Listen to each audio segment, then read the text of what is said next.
られる。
永代9世に至っては何かの何かの音が立てる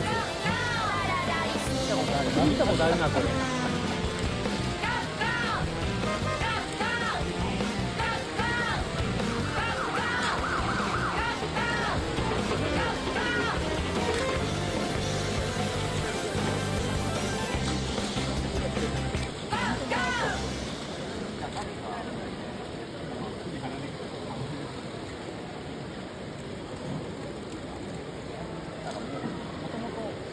イベントで販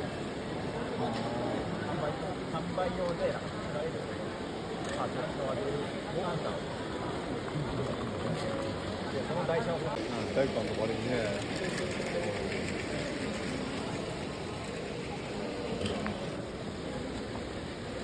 あれもなんか詰め所みたいなの見るよな。トーマスの駅がさ。